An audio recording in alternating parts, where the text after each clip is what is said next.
Vamos ahora hasta México con ese asunto que les contábamos precisamente hace apenas unos días, porque en el país se aprobó una reforma constitucional al Poder Judicial que es bastante preocupante. Para hablar de todo ello tenemos conexión en directo con Alicia Galván, que es presidente de la Fundación Patria Unidad de México. Muy buenas tardes. Hola, ¿qué tal? Buenas tardes. Muchas gracias por el espacio. Efectivamente, el pasado 11 de septiembre y ayer oficialmente el presidente López Obrador promulgó en el Diario Oficial de la Federación la reforma al Poder Judicial, una reforma que con todas sus letras y para ser claros, termina con la República Democrática en México e inicia con un régimen completamente autoritario y autócrata para darle el control total de los tres poderes, tanto del Ejecutivo como del Legislativo y del Judicial, a Morena. Iniciamos tiempos muy complicados para el país, fue muy grave lo recientemente aprobado y agradecida de que abramos este espacio para contarles un poco más de qué va. Profundicemos en ello porque esa es la principal consecuencia al final de la democracia, ya casi una dictadura total. No sé si nos puede hablar cuáles son las otras consecuencias de esa reforma del Poder Judicial, si esto va a significar que el narcotráfico controle todavía más el futuro, el rumbo del gobierno, y cuál sería el impacto a largo plazo en México. Por supuesto, es una reforma que le da todavía más control al narcotráfico en México. El discurso de mentira de izquierda socialista acostumbrados fue que el país requería una reforma judicial para que fuera realmente la ciudadanía, el pueblo, como les gusta decir, a los de izquierda, quienes elegirían por voto popular a los jueces, ministros y magistrados de todo el sistema judicial en el país. Esa es la mentira. La realidad es que en letras chiquitas lo que marca la reforma es que será el Poder Ejecutivo controlado por Morena, el Poder Legislativo con una mayoría absoluta controlada por Morena y una parte del Poder Judicial que próximamente será evidentemente controlado por Morena, quienes elegirán a los candidatos que podrán ir a una boleta para ser elegidos por la ciudadanía. El próximo año tendremos elecciones para elegir al Poder Judicial, en donde cada ciudadano va a elegir entre más de 2,000 candidatos a nuestros jueces, ministros y magistrados, de candidatos impuestos por Morena, es decir, candidatos que Morena va a controlar completamente. ¿Y quién va a financiarlos? Pues muy sencillo, sabemos quién ha financiado las últimas campañas de Morena: el crimen organizado, y seguramente estarán otra vez controladas por el propio crimen organizado. Incluso uno de los artículos marca que van a existir jueces sin rostro para llevar a cabo todos los juicios encargados o que relativos a un tema sobre narcotráfico, supuestamente por seguridad de los propios jueces. En realidad sabemos que es para otorgarles toda la impunidad al crimen organizado. Entonces, ¿cuáles son las consecuencias a futuro? No hay democracia. En México, después de esta reforma, nos quedamos sin un sistema de justicia verdaderamente imparcial, verdaderamente transparente, controlado por candidatos impuestos por Morena para otorgarles la impunidad a la propia partido político de Morena y sus principales aliados, que son el crimen organizado. Es sin duda un ataque sin precedentes a la separación de poderes y por ello no sé si han recibido algún tipo de apoyo internacional. Ha habido varios pronunciamientos, principalmente por parte de Estados Unidos, por el Tratado de Libre Comercio que tenemos con amenazas. El próximo año tocaba una revisión, la cual pues evidentemente va encaminada a terminar el Tratado de Libre Comercio con Norteamérica, nuestro primer socio comercial.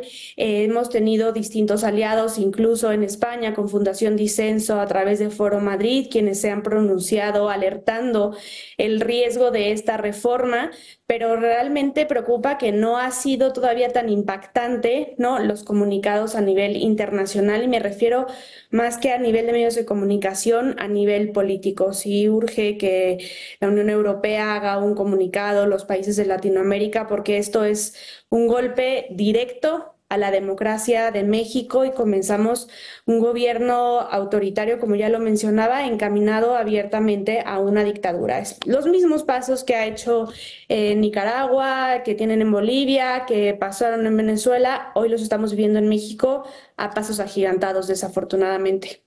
Ha mencionado Estados Unidos y desde luego hay una perspectiva escalofriante, mirando a futuro, de que el modelo económico de México se paralice.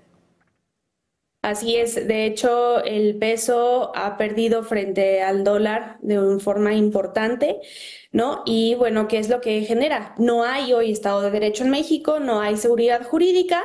En consecuencia, los inversionistas, los grandes inversionistas, tanto nacionales como internacionales, están buscando salirse del país. Texas ha pronunciado abiertamente, y eso sí lo ha hecho el gobierno, diciendo que su estado es un estado que privilegiará a los inversionistas en tema de impuestos, que sí garantizarán el verdadero respeto a la ley, al Estado de Derecho, y pues qué es lo que está generando que en México el sector privado y el sector público comiencen a tener un foco de alerta para salir del país de la inversión. ¿Cuáles son los paralelismos que se están detectando entre esta situación y la que estamos viviendo, por ejemplo, en Venezuela con Maduro? El control total por parte de una sola persona, que pues en este caso es Andrés Manuel López Obrador, a través de la nueva presidenta que tomará protesta ahora el 1 de junio, Claudia Sheinbaum, que es solamente un títere sumiso de Andrés Manuel López Obrador. El control de los tres poderes, en donde tenemos una falsa democracia en la que dicen que el pueblo es el sabio, que el pueblo es el que elige, pero simplemente es el partido en gobierno, Morena, quien gobierna. Y con esto, además, en un sistema de justicia controlado por un partido político, pues qué es lo que genera con diversas reformas constitucionales que ya se han ido dando a lo largo de estos primeros 6 años, la persecución y el castigo directo a sus opositores. De hecho, otro de los temas más delicados de esta reforma es que se crea un tribunal de disciplina, según ellos, en realidad es un tribunal de inquisición, en la que quienes dirijan estos tribunales también son nombrados por Morena y van a poder sancionar, suspender, inhabilitar e incluso encarcelar a los jueces que emitan una sentencia que no le parezca al gobierno en turno. Es gravísimo lo que está pasando. Se acabó la justicia, la impartición de justicia imparcial en México, y comenzaremos con un gobierno abiertamente persecutor en contra de la oposición, tanto política como de sociedad civil organizada. Claro, es que dicho de otra forma, todo aquel que se salga de la línea oficial del propio Morena será directamente silenciado. Para enfrentar esta situación, mencionaba antes ese apoyo internacional que debería ir mucho más allá de los propios medios de comunicación o incluso de partidos políticos, sino un apoyo mucho más férreo como el que podría surgir de la propia Unión Europea. No sé si para llegar a ese punto han planteado incluso realizar manifestaciones o protestas para que sean escuchados.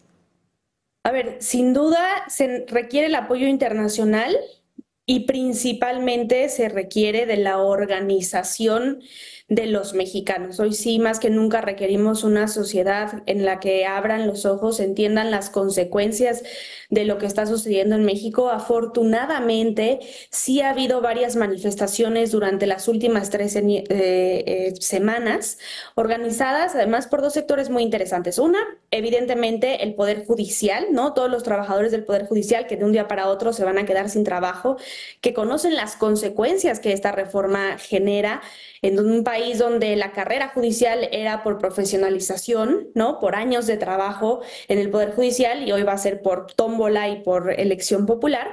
Y la otra, muy interesante, por todos los estudiantes y académicos de derecho de universidades públicas y privadas. Y a estas marchas se han sumado la sociedad civil. De hecho, el 11 de septiembre irrumpieron el Senado de la República para tratar de evitar que se aprobara la reforma.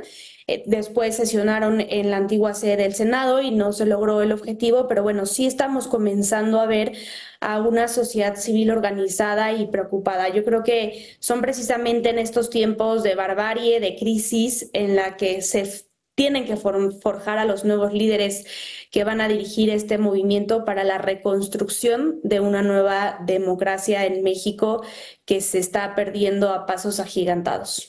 Totalmente de acuerdo. Alicia Galván, muchísimas gracias por estar con nosotros en directo. Le envío un fuerte abrazo y todo el ánimo frente a este atentado contra la democracia.